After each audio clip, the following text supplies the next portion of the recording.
मजे ले लिए, आइए। और यह है बेडरूम, इसकी खिड़की से तारे दिखते हैं, तारे। आपको क्या लगा प्रॉपर्टी डीलर हुआ? अरे आपको अपना घर दिखा रहा था। पर्ल्स इंफ्रास्ट्रक्चर, हम जानते हैं कि घर अरमान, उम्मीदों और सपनों का बना होता है, तभी तो हम घर बनाते हैं, जिंदगियां बनाते हैं। अक्षय बाथरूम कब धोगे? आज संडे है ना।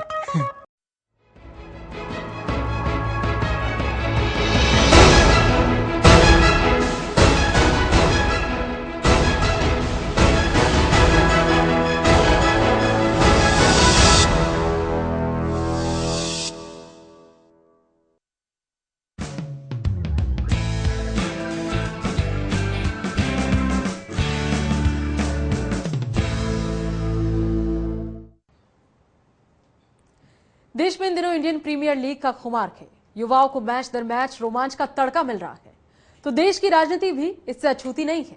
यहां भी इसी तरीके का रोमांच है। 2014 चुनाव के बाद देश का प्रधानमंत्री कौन होगा, बीजेपी और कांग्रेस दोनों ही इसे लेकर माथापच्ची कर रही है। बीजेपी में मोदी को आगे लाने के लिए माहौल तैयार किया जा रहा है, तो दूसरी तरफ कांग्रेस में राहुल को आगे लाने की कवायद शुरू हो गई है। कांग्रेस मोदी के खिलाफ सख्त टीका टिप्पणी का सहारा ले रही है, तो बीजेपी मनमोहन को फ्लॉप पीएम बता रही है। इंडियन प्रधानमंत्री लीग के इस महासंग्राम में कई नए खिलाड़ी हैं, तो कई पुराने दिग्गज उतरने को आमादा हैं।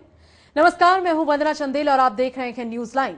आज न्यूज लाइन में बात करेंगे पीएम पद को लेकर चल रही नूरा कुश्ती की, लेकिन सबसे पहले बात करेंगे आखिर केजरीवाल को इतने लंबे अनशन से क्या मिला।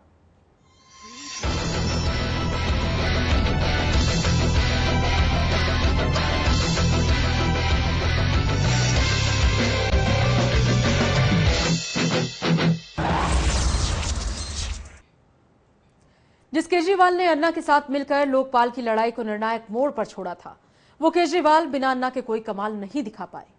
पहले वाला उत्साह तो था, लेकिन भीड़ नहीं थी। 14 दिन भूखे रहे, पर सरकार का कोई नुमाइंदा खबर लेने तक नहीं पहुंचा। केजरीवाल अपने समर्थकों का उत्साह बढ़ाने के लिए भले ही कह रहे हों कि अनशन का मकसद पूरा हुआ, लेकिन हकीकत कुछ और है। केजरीवाल को अनशन करने से कुछ नहीं मिला। बिना किसी निर्णायक मोड़ पर पहुंचने से पहले केजरीवाल ने अपना अनशन खत्म करने का ऐलान कर दिया है। शनिवार शाम को वो अपना अनशन तोड़ेंगे। केजरीवाल के इस अनशन से ना तो शीला पिघली और ना ही बिजली के दामों में कटौती हुई, लेकिन केजरीवाल अपने अनशन को हिट बता रहे हैं। जिस मकसद से हम लोगों ने ये आंदोलन शुरू किया था, वो मकसद काफी हद तक पूरा होता हुआ नजर आ रहा है। मैं सारे कार्यकर्ताओं को बधाई देना चाहूंगा, जिन्होंने बिल्कुल निस्वार्थ भाव से तन मन धन सब कुछ लगाकर सुबह शाम दिन रात मेहनत करके इस पूरे प्रयास में हिस्सा लिया। बिजली और पानी ऐसा मुद्दा है जो दिल्ली के बड़े हिस्से को छू रहा है, जनता को घरों से निकलने पर विवश कर रहा है, क्योंकि जैसे जैसे वक्त बीत रहा है जनता पर जादुई असर हो रहा है। लोगों की भीड़ बढ़ी है और अरविंद केजरीवाल सत्ता में बैठी शीला दीक्षित को अपनी ताकत का एहसास भी करा पा रहे हैं। केजरीवाल ने 14 दिनों से अन्न का एक दाना तक मुंह में नहीं लिया। इसकी वजह से उनकी सेहत लगातार गिरती जा रही है, जिसकी वजह से केजरीवाल टूटे जरूर है, लेकिन आंदोलन को आगे ले जाने की बात कह रहे हैं। दिल्ली में इस साल के आखिर में विधानसभा चुनाव होने हैं। जो समर्थन केजरीवाल ने इस आंदोलन के दौरान जुटाया है, वो समर्थन चुनाव में भी केजरीवाल के साथ रहेगा, या फिर लोग वक्त के साथ इस आंदोलन को भूल जाएंगे। पिछले 14 दिनों से अनशन कर रहे केजरीवाल ऐसा नहीं कि पहली बार अनशन पर है। इससे पहले भी वो जन लोकपाल बिल को लेकर अन्ना के साथ अन्न त्याग चुके हैं, लेकिन जब और अब में फर्क है। पहले वो आम आदमी थे और अब आम आदमी पार्टी के नेता। लिहाजा जन लोकपाल बिल बैकफुट पर है और चुनावी मुद्दे फ्रंट पर। यही वजह है कि कल वो अनशन तो तोड़ देंगे, लेकिन मुद्दों की लड़ाई जारी रहेगी। कैमरामैन विनोद के साथ नागेंद्र भाटी, चैनल 1 न्यूज, दिल्ली। तो अरविंद केजरीवाल को यह लगता है कि जो उन्होंने किया सही किया, जैसे किया सही किया और उसके सही नतीजे बहुत जल्द सामने आएंगे, लेकिन पब्लिक इसे लेकर थोड़ी सी भ्रमित है। उन्हें समझ नहीं आ रहा कि आखिरकार क्या हुआ, कैसे हुआ और इसका क्या नतीजा है। कहने का मतलब सीधा सा ये है कि 14 दिन तक अन्न जल त्यागने के बावजूद वो जिस तरीके से अनशन पर रहे, जल शायद उन्होंने नहीं त्यागा, अन्न त्यागा था, लेकिन उसके बावजूद 14 दिन तक वो लगातार भूखे रहे और उसके बाद अब वो अपना अनशन तोड़ रहे हैं, ये कहते हुए कि मकसद पूरा हुआ। मकसद था क्या जो पूरा हुआ? क्योंकि जो पूरा हुआ वो नजर नहीं आ रहा, वो तो अभी भी अधूरा ही लग रहा है। और इसी चर्चा में आज हम इसी को सुलझाने की कोशिश करेंगे कि आखिरकार अरविंद केजरीवाल जो कर रहे हैं वो एक राजनीतिक साजिश के तहत कर रहे हैं। स्टेप बाय स्टेप कैसे राजनीति में क्या चीजें की जाती हैं उसे समझते हुए, परखते हुए, बाकायदा प्रयोग करके कर रहे हैं, या फिर वाकई में कोई मकसद है, कोई इंटेंशन है देश का भला करने की, समाज का भला करने की, दिल्ली का भला करने की। क्या सच है, इसी पर से पर्दा उठाने की कोशिश करेंगे। और ये पर्दा उठाने के लिए बहुत सही शख्स हमारे साथ हैं। गोपाल राय जी आम आदमी पार्टी से जुड़े हुए हैं, जाने माने नाम हैं, अरविंद केजरीवाल की टीम का बहुत अहम और मजबूत हिस्सा हैं। गोपाल राय जी, बहुत बहुत स्वागत है आपका चर्चा में। साथ ही हमारे साथ मनोहर मनोज जी हैं, वरिष्ठ पत्रकार हैं, वो जानते हैं सामाजिक ताने बाने में चीजें जब इस तरीके से होती हैं तो उनके क्या मतलब होते हैं। बहुत बहुत स्वागत आपका मनोहर मनोज जी। आज आपसे भी काफी कुछ सुनने को मिलेगा ऐसी हम उम्मीद कर रहे हैं। अग्निमा दुबे जी हमारी पॉलिटिकल एडिटर हमारे साथ हैं, और अग्निमा जी जानती है कि जब समाज में चीजें उभरती हैं तो लोग इन्हें किस तरीके से लेते हैं, इस विषय पर उनसे बातचीत करेंगे। गोपाल राय जी, सबसे पहले मैं आपसे ही जानना चाहूंगी, क्या मकसद था जो पूरा हो गया? अरविंद केजरीवाल जी ये तो कह रहे हैं कि मकसद पूरा हो गया इसलिए आप शनिवार को अनशन तोड़ देंगे, लेकिन क्या मकसद था जो पूरा हो गया? देखिए, पिछले दिनों जब हिंदुस्तान के अंदर 2 साल से हम लोग लड़ाई लड़ रहे थे तो इस देश की सरकार से, इस देश की संसद से हम लोगों ने लगातार अपेक्षा रखी कि वो कानून बनाएंगे, लेकिन बार बार हमने देखा कि सरकार या पार्टियां जनता की बात को सुनने को तैयार नहीं है। दिल्ली के अंदर भी बिजली पानी को लेकर के जिस तरह से पूरी दिल्ली त्राही त्राही कर रही है, दिल्ली की मुख्यमंत्री जनता के साथ खड़ा होने की जगह कंपनियों की दलाली पर उतर आई। ऐसे समय में इस बार के आंदोलन का मकसद सरकार से हमारी कोई मांग नहीं थी, मांग समाज से थी कि समाज डर त्यागे और जो नाजायज बिल है जो कंपनियों ने गैर कानूनी तरीके से लादा है उसको देना बंद करे। 10 लाख से ज्यादा लोगों ने ये संकल्प व्यक्त किया है समर्थन पत्र के द्वारा कि हम नाजायज बिल देने में हिस्सेदारी नहीं करेंगे। और कल से जो 6 अप्रैल है, 6 अप्रैल 1930 को गांधी ने नमक का काला कानून तोड़ा था जी, जो बिजली पानी का काला कानून है, कल से पूरे दिल्ली में जितने भी घरों में अंधेरा फैलाया है इन कंपनियों ने, उन सारे घरों में उजाला फैलाने का फैसला कल से लिया है जनता ने, और 10 लाख से ज्यादा लोगों ने समर्थन दिया है इस पूरे गोपाल राय जी, माफ कीजिएगा मैं आपको बीच में ही रोक रही हूँ, लेकिन मुझे ये बात समझ नहीं आई कि जिन घरों में अंधेरा था उनमें 6 अप्रैल को उजाला करने का फैसला जनता कर रही है, लेकिन आपके अनशन का, अरविंद जी के अनशन का मोटिव तो ये था कि सरकार इस पर कोई डिसीजन ले, वो सोचे, वो देखे कि बिजली पानी के बिलों का क्या करना है। ऐसा ही चर्चा में भी आया, उनकी बाइट्स भी है हमारे पास। कभी नहीं, आपने अगर पहले दिन से हम लोगों का सरकार से तो कोई मांग ही नहीं रही है जी, नहीं तो फिर शीला दीक्षित को वो शिकायतें देने का क्या मतलब है? शिकायतें जो दिल्ली की जनता ने जो चिट्ठियां लिखी थी इस आंदोलन के दौरान, ये असहयोग आंदोलन है जी। असहयोग आंदोलन का मतलब होता है कि सत्ता की कार्रवाई में हम हिस्सेदारी नहीं करेंगे जी जी, जैसा गांधी ने किया था कानून, नमक का कानून तोड़ करके।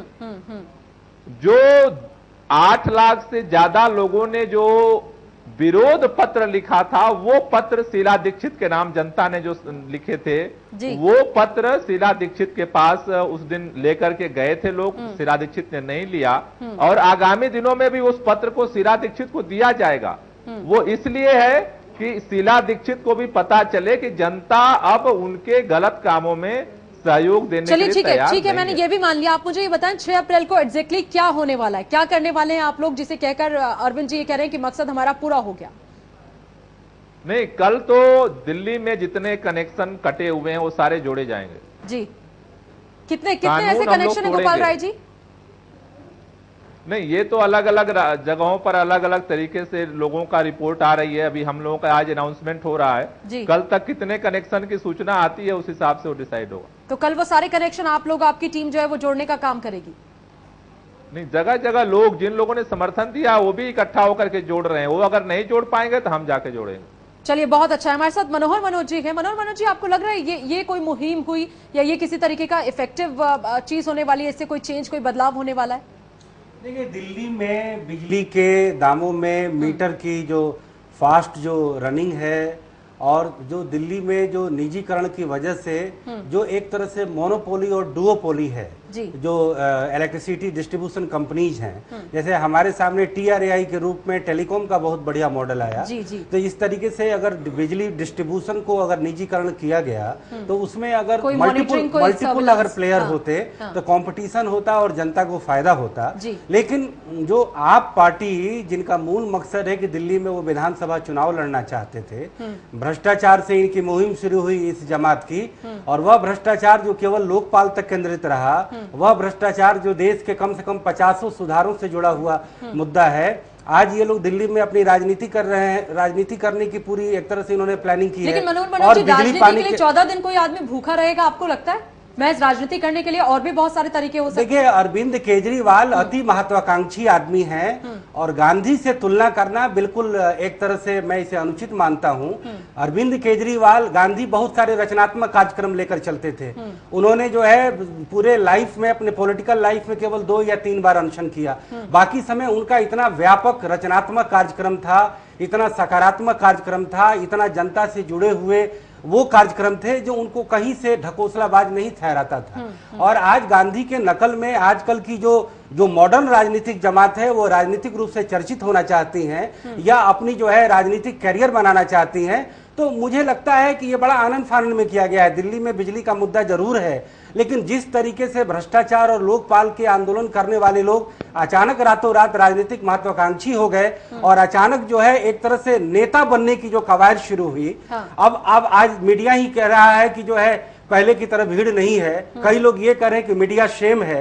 तो मैं तो ये भी कहूंगा कि लॉ ऑफ एवरेज हर जगह लागू होता है। यही मीडिया केजरीवाल और उनकी टीम को जो है बिल्कुल सर आंखों पर बिठा लिया था और अति कवरेज हो रहा था। आज मैं मानता हूं कि जिस तरीके से अनशन लोग कर रहे हैं, थोड़ा सा कवरेज कम हुआ है। तो औसत का नियम तो हर जगह लागू होता है, लेकिन राजनीतिक महत्वाकांक्षा इस कदर बढ़ी हुई है कि बिना विजन के। आपको लगता है कि अरविंद केजरीवाल बस राजनीतिक महत्वाकांक्षा बिल्कुल बिना किसी व्यापक विजन के, बिना किसी व्यापक आइडियोलॉजी के, आनंद फानंद में एग्रेशन के जरिए केवल अटैक करके लोगों पर, विदाउट सिस्टम पर अटैक किए, केवल लोगों पर अटैक करके इस देश में व्यवस्था परिवर्तन के काम को अंजाम नहीं दिया जा सकता। मनोज जी कह रहे हैं, आप उससे अग्री करती हैं? क्योंकि बड़ी अजीब सी सिचुएशन है। वो सीधे तौर पर ये मान रहे हैं कि अगर आदमी कोई 14 दिन भूखे भी है तो ये उसकी अति राजनीतिक महत्वाकांक्षा है। उसे सत्ता का सुख चाहिए, सत्ता का सिंहासन चाहिए, इसलिए जैसे तैसे भी वो मिले वो उसे लेने पर हावी। वरना मुझे ऐसा लगता है कि एक तरफ हम लोग कहते हैं कि राजनीति में नए लोग आने चाहिए, नए व्यक्ति आने चाहिए, और भले अभी केजरीवाल आ रहे हैं, अन्ना भी अगर आते तो उनको भी इसी तरीके से कहा जाता है कि अब आप राजनीति कर रहे हैं। देखिए, इस देश की मुश्किल ये है, ये एक बना देता है, राजनीतिक जो समाज है वो इस तरह के बना देता है कि जो कोई भी नया एक एक्सपेरिमेंट कोई करने की कोशिश करे या आने की कोशिश करे, कोई अच्छा आदमी भी आएगा तो हम कहेंगे देखो ये राजनीति करने आ रहा है। तो राजनीति में फिर लोग कैसे आएंगे, जुड़ेंगे कैसे? अगर आप व्यक्तिगत रूप से केजरीवाल के साथ सहमत नहीं हो, मैं तो ये कह रही हूँ कि अगर अन्ना भी कहते कि मैं पार्टी बना के आ रहा हूँ तो उनपे भी इसी तरह के हमले होते कि आप राजनीति कर रहे हैं, आपकी महत्वाकांक्षा है व्यक्तिगत, आपकी मान लिया कि वो राजनीति नहीं कर रहे, लेकिन इस एक्सपेरिमेंट का क्या मतलब था कि 14 दिन आप भूखे रहते हैं, भीड़ जुटती है, आप शीला दीक्षित के पास जाते हैं शिकायत देने, तमाम चीजें होती हैं। ये मोबिलाइज करने का एक तरीका होता है लोगों को। आप इसमें ये नहीं है कि आप मोबिलाइज करेंगे तो किसी के माध्यम से करेंगे। अब आप कहें कि अनशन से क्यों कर रहे हैं आप? मैं कोई केजरीवाल का पक्ष नहीं ले रही यहाँ पे। अगर कल को मैं भी कहूँ कि मेरे को राजनीति में आना है, लोगों को मोबिलाइज करना है और अपनी बात कहनी है, तो कोई तो माध्यम होगा ना। आप हर उसके माध्यम पे क्वेश्चन मार्क कर देंगे, ऐसे नहीं होता है। आपको अगर कोई कोशिश कर रहा है, अगर केजरीवाल के आप मकसद पे ही कह रहे हैं कि केवल राजनीति करने आ रहे हैं, तो ये कोई मेरे को नहीं लगता विरोध का कारण। तीनों को सुनकर मुझे ऐसा लग रहा है कि वाकई में बड़ी अजीब सी स्थिति है, बड़ी विडंबना है कि अगर राजनीति में कोई आए तो राजनीति कर रहा है, ये तो कहा ही जाएगा। राजनीति ही तो करने वो राजनीति में आ रहा है।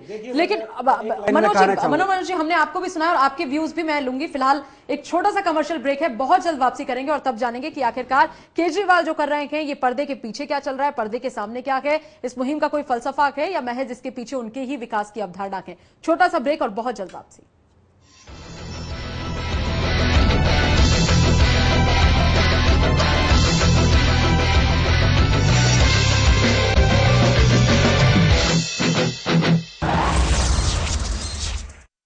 लाख लाख तक अधिग्रहण की 1 एकड़ की राशि थी। किसानों के लिए धरती की ये कीमत जरा सी थी। भूपेंद्र सिंह हुड्डा ने इसे 72 लाख तक बढ़ा दिया।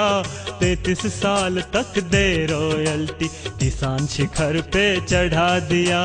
33 साल तक देकर रॉयल्टी, किसान शिखर पे चढ़ा दिया। वर्तमान हरियाणा सरकार के आने से पहले किसान भाइयों की जमीन का अधिग्रहण कौड़ियों के भाव लगभग 2 से 3 लाख रुपए प्रति एकड़ के हिसाब से किया जाता था।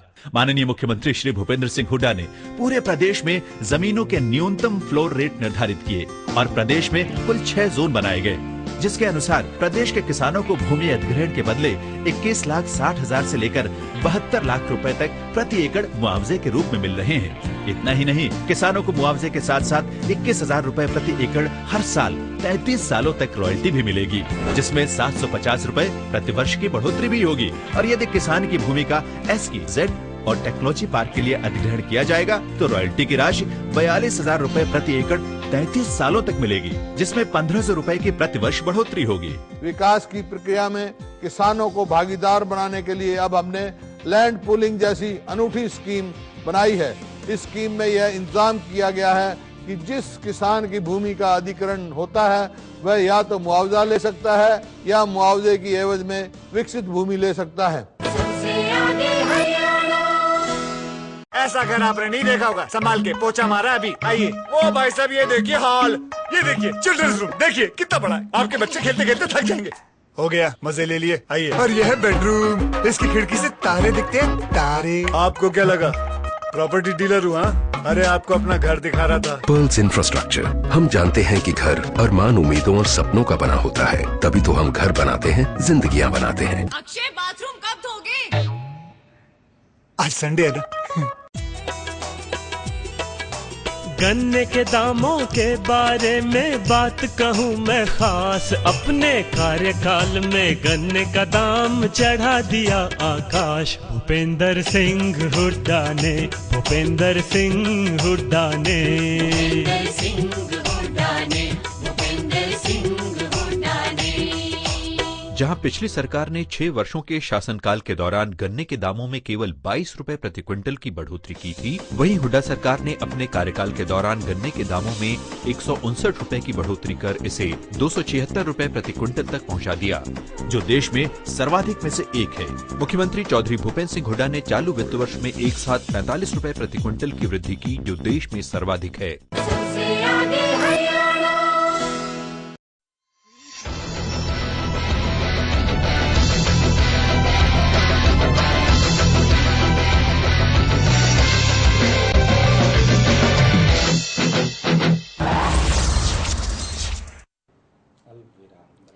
न्यूज लाइन में आज हम लोग चर्चा कर रहे हैं अरविंद केजरीवाल की। चर्चा इसलिए जरूरी हो गई क्योंकि अरविंद जी ने कल ही अनाउंस कर दिया कि अब वो अपना अनशन तोड़ेंगे। तोड़ने के साथ ही ये भी कह दिया कि उनका मकसद पूरा हो गया। कुछ लोग ये कह रहे थे कि उनका मकसद फेम पाना था, चर्चित होना था, लोकप्रिय होना था, सिंपैथी हासिल करना था, तो इन 14 दिनों में उन्हें वो तो मिला थे, लेकिन जिस बिजली की वो बात कर रहे थे, बढ़े हुए बिलों की बात कर रहे थे, लोगों के लिए बात कर रहे थे, वो पूरा नहीं हुआ। तो अगर वो ये कहते हैं कि मकसद पूरा हो गया, तो दोनों में से कौन सा मकसद पूरा हुआ है, ये क्लैरिफाई होना बहुत जरूरी है। गोपाल राय साहब हमारे साथ लगातार चर्चा में जुड़े हुए हैं, आम आदमी पार्टी से हैं, बहुत नजदीकी है अरविंद केजरीवाल के, बड़े अहम नेता हैं आम आदमी पार्टी के। गोपाल राय साहब, आपने मनोहर जी को भी सुना, वो कह रहे हैं कि ढकोसला है, प्रपंच है, राजनीति में आने के लिए राजनीति कर रहे हैं, बड़े महत्वाकांक्षी हैं। 14 दिनों में जो हासिल करना था वो नहीं हुआ। ऐसा लगता है कि उन्होंने अपना फेम पाने के लिए, खुद को ज्यादा पॉपुलर करने के लिए ये हथकंडा अपनाया। वास्तविकता यही है। देखिए, मनोहर जी बहुत समझदार आदमी है। अगर ऐसा कह रहे हो तो कुछ सोच समझ के ही कह रहे होंगे, उनके ऊपर कुछ कहना हमारे लिए मुश्किल होगा। लेकिन एक बात हम साफ करना चाहते हैं कि पार्टी हम लोगों ने राजनीति करने के लिए ही बनाई है और वर्तमान राजनीति को उखाड़ के फेंकने के लिए बनाई है।